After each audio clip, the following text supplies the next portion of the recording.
اعوذ باللہ من الشیطان الرجیم بسم اللہ الرحمن الرحیم السلام علیکم ورحمۃ اللہ وبرکاتہ۔ ترجمہ کلاس میں آپ سب کو خوش آمدید کہتے ہیں، اور محترم سامعین، آج کی ویڈیو میں بات کریں گے آیت نمبر 83 سے لے کر آیت نمبر 84 تک۔ اس کلاس میں ہم ایک ہی آیت کے بارے میں بات کریں گے، کیونکہ اس میں جو احکامات اللہ تبارک و تعالیٰ نے بیان فرمائے ہیں وہ تھوڑے سے تفصیلی ہیں، تو ہم نے یہ ضروری سمجھا کہ ہم آپ کے سامنے ان تمام احکامات کو فرداً تھوڑا سا بیان کر دیں۔ تو ہم اپنی ویڈیو کا باقاعدہ آغاز کرتے ہیں۔ اعوذ باللہ من الشیطان الرجیم بسم اللہ الرحمن الرحیم۔ آیت نمبر 83، وَإِذْ، اور جب اخذنا ہم نے لیا، میثاق وعدہ، بنی اسرائیل سے، اور جب ہم نے بنی اسرائیل سے پختہ وعدہ لیا، اور وہ وعدہ کیا تھا؟ لا، نہیں، تعبدون، تم عبادت کرنا، الا اللہ، مگر اللہ کی۔ اور جب ہم نے بنی اسرائیل سے عہد لیا کہ اللہ کے سوا کسی کی عبادت نہ کرنا، وبالوالدین، اور والدین کے ساتھ احساناً، احسان کرنا، وذی القربیٰ، اور قریبی رشتہ داروں کے ساتھ، والیتامى، اور یتیموں کے ساتھ، والمساکین، اور مساکین کے ساتھ جو ہے وہ احسان والا سلوک کرنا، وقولوا، اور تم کہو، للناس، لوگوں کے لیے، حسناً، بھلائی، اور تم لوگوں سے بھی اچھی باتیں کہنا، واقیموا الصلاۃ، اور نماز پڑھتے رہنا، وآتوا الزکاۃ، اور زکوٰۃ دیتے رہنا، ثم، پھر، تولیتم، پھر گئے تم، الا، مگر، قلیلاً، تھوڑے، منکم، تم میں سے، ثم تولیتم، پھر تم میں سے پھر گئے، الا قلیلاً، مگر تھوڑے، وانتم معرضون، اور تم منہ ہی موڑنے والے ہو، یا تم منہ پھیرنے والے ہو۔ تو اس آیت کا بامحاورہ ترجمہ سن لیں، پھر اس کے بعد ہم اگلی آیت مبارکہ کو دیکھتے ہیں۔ بسم اللہ الرحمن الرحیم۔ اللہ تبارک و تعالیٰ نے فرمایا، اور جب ہم نے بنی اسرائیل سے عہد لیا کہ اللہ کے سوا کسی کی عبادت نہ کرنا، اور ماں باپ اور رشتہ داروں اور یتیموں اور محتاجوں کے ساتھ بھلائی کرتے رہنا، اور لوگوں سے بھی اچھی باتیں کرتے رہنا، اور نماز پڑھتے اور زکوٰۃ دیتے رہنا، تو چند شخصوں کے سوا تم سب جو ہے وہ اس سے منحرف ہو گئے، اور تم منہ پھیرنے والے ہی ہو۔ اگلی آیت مبارکہ کو ہم دیکھ لیتے ہیں۔ وَإِذْ، اور جب اخذنا ہم نے وعدہ لیا، میثاقکم، تم سے پختہ وعدہ۔ اب اگلی آیت مبارکہ میں اللہ تبارک و تعالیٰ دوبارہ فرما رہے ہیں کہ ہم نے تم سے دوبارہ پختہ وعدہ لیا۔ اب یہ کیا وعدہ تھا؟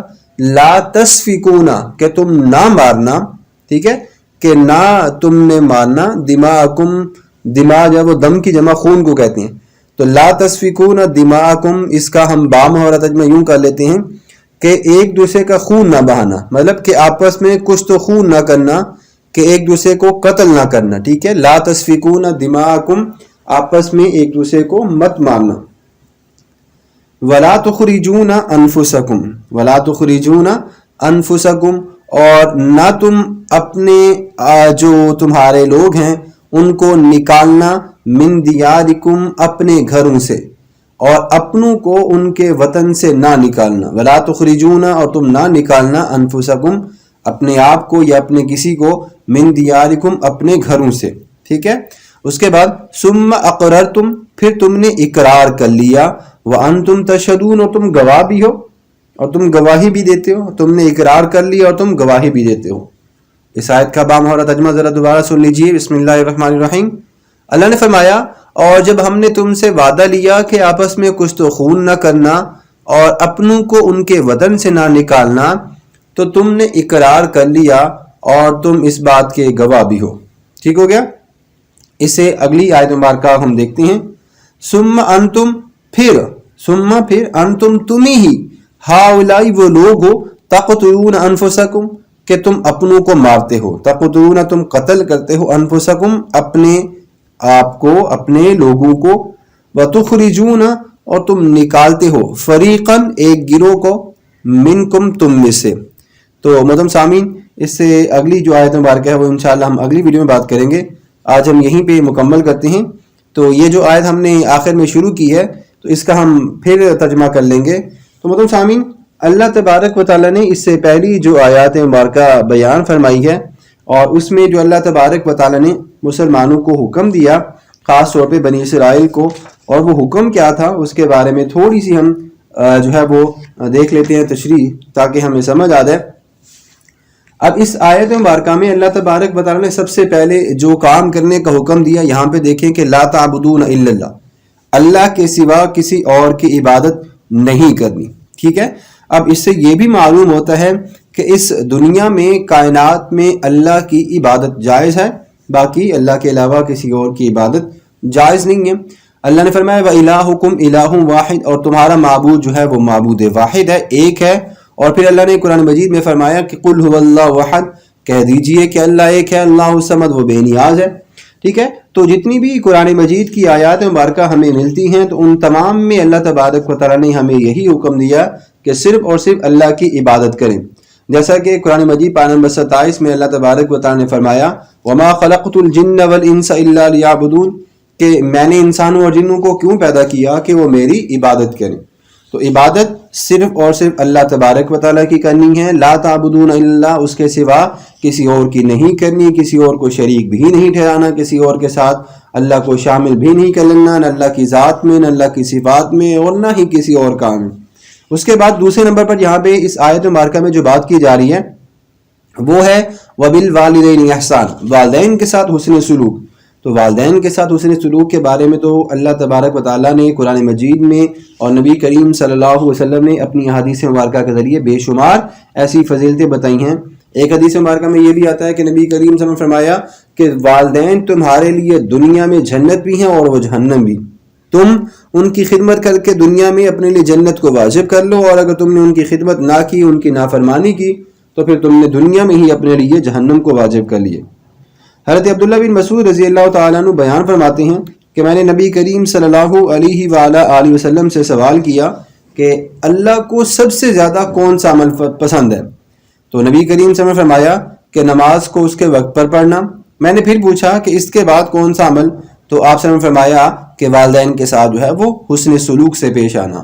اور بخاری اور مسلم میں یہ روایت موجود ہے. اور سورہ بنی اسرائیل میں پارہ نمبر 15 میں اللہ تبارک و تعالیٰ نے فرمایا وَقَضَىٰ رَبُّكَ أَلَّا تَعْبُدُوا إِلَّا إِيَّاهُ وَبِالْوَالِدَيْنِ إِحْسَانًا، آپ کے رب نے فیصلہ کر لیا کہ سب سے پہلا جو اچھا کام ہے وہ ہے اللہ کی عبادت، اور اس کے بعد جو دوسرے نمبر پر سب سے بہترین کام ہے وہ ہے والدین کے ساتھ حسن سلوک سے پیش آنا. اللہ نے اسی آیت مبارکہ میں آگے فرمایا کہ وَلَا تَقُلْ لَهُمَا أُفٍّ وَلَا تَنْهَرْهُمَا وَقُلْ لَهُمَا قَوْلًا كَرِيمًا. والدین کے سامنے تو اف تک نہیں کہنا، انہیں جھڑکنا نہیں ہے، ان سے ادب سے بات کرنی ہے، نرمی کے ساتھ بات کرنی ہے. قولاً کریما، اور وہ ان میں سے ایک یا دونوں وہ بوڑھے ہو جائیں تو آپ نے ان کی خدمت کرنی ہے. حضرت عبداللہ بن عمر بن العاص رضی اللہ تعالیٰ عنہ بیان فرماتے ہیں کہ نبی کریم صلی اللہ علیہ وسلم کے پاس ایک شخص نے آ کر جہاد کی اجازت طلب کی. آپ نے فرمایا کہ کیا تمہارے ماں باپ زندہ ہیں؟ اس نے کہا کہ ہاں. تو آپ نے فرمایا کہ ان کی خدمت میں جہاد کرو، ان کی خدمت میں ہی تمہارے لیے جہاد مقرر کر گیا ہے. بخاری، مسلم، ابو داؤد اور نسائی. اسی طرح حضرت جاہمہ رضی اللہ تعالیٰ عنہ نبی کریم صلی اللہ علیہ وسلم کے پاس ہے اور کہا یا رسول اللہ صلی اللہ علیہ وسلم، میں نے جہاد کا ارادہ کیا ہے اور میں آپ کے پاس مشورے کے لیے آیا ہوں. آپ نے فرمایا کہ کیا تمہاری ماں زندہ ہے؟ اس نے کہا کہ ہاں. تو آپ نے فرمایا کہ اس کے ساتھ چمٹے رہو کیونکہ جنت اسی کے پیر میں ہے. ابن ماجہ، سنن نسائی اور ابن حاکم. اور حضرت انس رضی اللہ تعالیٰ عنہ بیان فرماتے ہیں کہ نبی کریم صلی اللہ علیہ وسلم کے پاس ایک شخص آیا اور اس نے کہا کہ میں جہاد کی خواہش رکھتا ہوں اور مجھے اس پر قدرت نہیں ہے. آپ نے فرمایا کہ کیا تمہارے والدین میں سے کوئی ایک زندہ ہے؟ تو اس نے کہا ہاں میری ماں زندہ ہے. تو آپ نے فرمایا کہ اس کے ساتھ نیکی کرنے کی زیادہ سے زیادہ کوشش کرو. جب تم یہ کر لو گے تو تم حج کرنے والے، عمرہ کرنے والے اور جہاد کرنے والے ہوں گے. تو دیکھیں اس آیت مبارکہ میں کتنی زیادہ فضیلات، حدیث مبارکہ میں جو ہے وہ کتنی زیادہ فضیلتیں بتائی گئی ہیں کہ والدین کے ساتھ جو ہے وہ حسن سلوک سے پیش آنا چاہیے. حضرت ابو ہریرہ رضی اللہ تعالیٰ عنہ بیان فرماتے ہیں کہ نبی کریم صلی اللہ علیہ وسلم نے فرمایا اس کی ناک خاک آلودہ ہو، اس کی ناک خاک آلودہ ہو. 3 مرتبہ آپ نے یہ فرمایا. پوچھا گیا کہ کس کی؟ تو نبی کریم صلی اللہ علیہ وسلم نے فرمایا کہ جس نے اپنے والدین میں سے کسی ایک کو یا دونوں کو بڑھاپے میں پایا اور اس کے باوجود بھی وہ جنت میں داخل نہ ہوا. صحیح مسلم. اسی طرح نبی کریم صلی اللہ علیہ وسلم نے اور بھی بے شمار ایسی احادیث مبارکہ بتائی ہیں کہ جن میں والدین کے ساتھ حسن سلوک کے بارے میں بتایا گیا ہے. جیسے کہ ایک حدیث مبارکہ میں آتا ہے کہ ابو ہریرہ رضی اللہ تعالیٰ عنہ راوی ہیں. آپ صلی اللہ علیہ وسلم نے فرمایا کہ ایک شخص آیا آپ کے پاس اور کہنے لگا یا رسول اللہ صلی اللہ علیہ وسلم، میرے حسن سلوک کا سب سے زیادہ مستحق کون ہے؟ آپ نے فرمایا تمہاری ماں. اس نے پھر پوچھا. آپ نے فرمایا پھر تمہاری ماں. اس نے پھر پوچھا تو آپ نے پھر فرمایا تمہاری ماں. تو 3 مرتبہ آپ نے فرمایا کہ تمہاری ماں. اس نے پھر پوچھا تو آپ نے فرمایا کہ تمہارے باپ. صحیح بخاری اور مسلم. تو اللہ کی جو رضا ہے وہ والد کی رضا میں ہے اور اللہ کی ناراضگی باپ کی ناراضگی میں ہے. ترمذی، ابن حبان، حاکم اور طبرانی. اسی طرح ایک شخص اللہ کے نبی کے پاس آیا صلی اللہ علیہ وسلم اور کہا یا رسول اللہ صلی اللہ علیہ وسلم میں نے بہت بڑا گناہ کر لیا، کیا اس کی کوئی توبہ ہے؟ آپ نے فرمایا کہ کیا تمہاری ماں ہے؟ اس نے کہا کہ نہیں. فرمایا کیا تمہاری خالہ ہے؟ اس نے کہا کہ ہاں. تو آپ نے فرمایا کہ اسی کے ساتھ ہی نیکی کر لو. تو بے شمار ایسی حدیث مبارکہ ہمیں ملتی ہیں. تو ان تمام حدیث سے ہم یہ بات تو اخذ کر سکتے ہیں کہ ماں باپ کے ساتھ نیکی کرنا یہ اللہ تبارک و تعالیٰ کے نزدیک محبوب ترین عملوں میں سے ایک عمل ہے. اس کا ثواب جہاد سے بھی بڑھ کر ہے اور اس کا جو اجر ہے وہ حج اور عمرہ سے بھی زیادہ ہے. اور فرمایا گیا کہ ماں باپ کے قدموں میں تو جنت ہے. انسان کو ماں باپ کی خدمت کرنے کی وجہ سے دنیا میں ہی جو ہے وہ جنت مل جاتی ہے. ہم بات کر لیتے ہیں کہ اگر کوئی انسان ماں باپ کی نافرمانی کرے تو اسے پھر کون سی سزا کا سامنا کرنا پڑتا ہے. تو یہ بھی سن لیں. حضرت ابوبکر رضی اللہ تعالیٰ عنہ روایت فرماتے ہیں کہ نبی کریم صلی اللہ علیہ وسلم نے 3 مرتبہ فرمایا کہ میں تم کو سب سے بڑا گناہ نہ بتاؤں؟ ہم نے کہا یا رسول اللہ کیوں نہیں؟ تو نبی کریم صلی اللہ علیہ وسلم نے فرمایا کہ اللہ کے ساتھ شریک کرنا اور ماں باپ کی نافرمانی کرنا یہ سب سے بڑا گناہ ہے. بخاری، مسلم اور ترمذی. اسی طرح نبی کریم صلی اللہ علیہ وسلم نے فرمایا کہ 3 شخصوں کی طرف قیامت کے دن اللہ تبارک و تعالی نظر رحمت سے نہیں دیکھے گا. نمبر 1 ماں باپ کا نافرمان، عادی شرابی، اور نمبر 3 کوئی چیز دے کر احسان جتلانے والا. اب یہ تینوں آدمی جو ہے وہ جنت میں داخل نہیں ہوں گے. ماں باپ کا نافرمان بھی اس میں شامل ہے. تو یہ بہت ہی بڑا گناہ ہے. اس لیے انسان کو اپنے ماں باپ کی نافرمانی کرنے کے بارے میں بھی، اور یہاں تک کہ اللہ نے تو یہ بھی کہہ دیا کہ تم تو ان کے سامنے اف تک نہیں کہہ سکتے. بالکل اپنی زبانوں کو، اپنی نظروں کو جھکا کے رکھو تاکہ تمہارے والدین تم سے دنیا میں راضی ہو جائیں. نبی کریم صلی اللہ علیہ وسلم نے فرمایا کہ سب سے بڑا گناہ جو ہے وہ یہ ہے کہ کوئی شخص اپنے والدین پر لعنت کرے. عرض کیا گیا یا رسول اللہ کہ کوئی شخص اپنے والدین پر کیسے لعنت کر سکتا ہے؟ فرمایا کہ اگر وہ کسی کے باپ کو یا وہ کسی کے اور کو کسی کو گالی دیتا ہے، کسی شخص کے باپ کو گالی دیتا ہے، تو یوں سمجھ لیں کہ وہ گالی جو ہے وہ اس کے باپ کو دے گا. اور اگر وہ کسی کی ماں کو گالی دے گا تو وہ اس کی ماں کو گالی دے گا. صحیح بخاری، مسلم، ابو داؤد اور ترمذی میں یہ روایت موجود ہے. اس کے بعد آگے اللہ تبارک و تعالیٰ نے کیا فرمایا؟ وذی القربیٰ والیتامی والمساکین. یہاں پہ 3 الفاظ ملتے ہیں، ذی القربیٰ والیتامی والمساکین، قریبی رشتہ دار، یتیم، مساکین. ٹھیک ہے. حضرت انس رضی اللہ تعالیٰ عنہ روایت فرماتے ہیں کہ نبی کریم صلی اللہ علیہ وسلم نے فرمایا جس شخص کو یہ پسند ہو کہ اس کے رزق میں کشادگی کی جائے اور اس کی عمر میں بھی زیادتی ہو جائے تو وہ انسان جو ہے وہ رشتہ داروں سے تعلق مضبوط کر لے. اور حدیث مبارکہ میں آتا ہے کہ لا يدخل الجنت قطاع، کہ جو رشتہ داروں سے قطع تعلق ہی کرنے والا ہے وہ تو جنت میں بھی نہیں داخل ہوگا اور جنت کی خوشبو سے بھی وہ محروم ہوگا. تو جو شخص رشتہ داروں سے تعلق توڑتا ہے اس کا تو عمل بھی قبول نہیں ہوتا. نبی کریم صلی اللہ علیہ وسلم نے فرمایا کہ میں اور یتیم کی پرورش کرنے والا جنت میں ایسے ہوں گے جیسے یہ 2 انگلیاں ہیں. آپ صلی اللہ علیہ وسلم نے شہادت کی انگلی کو ملا کر یہ فرمایا تھا.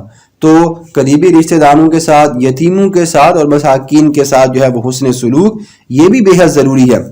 فرمایا نبی کریم صلی اللہ علیہ وسلم نے کہ اللہ کے نزدیک جو ہے وہ سب سے زیادہ پسندیدہ عمل وہ ہے یا گھر وہ ہے جس میں یتیم جو ہے وہ عزت کے ساتھ رہتا ہو.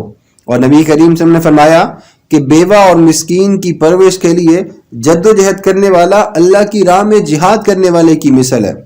اور یہ بخاری، مسلم، ابن ماجہ میں یہ روایت موجود ہے. اس کے بعد اللہ تبارک و تعالیٰ نے اگلی آیت مبارکہ میں جو کہ ان سے وعدہ کیا، ویسے تو یہاں پہ یہ بھی کہا گیا کہ اقیموا الصلاۃ آتوا الزکاۃ، نماز قائم کرو، زکوٰۃ دو.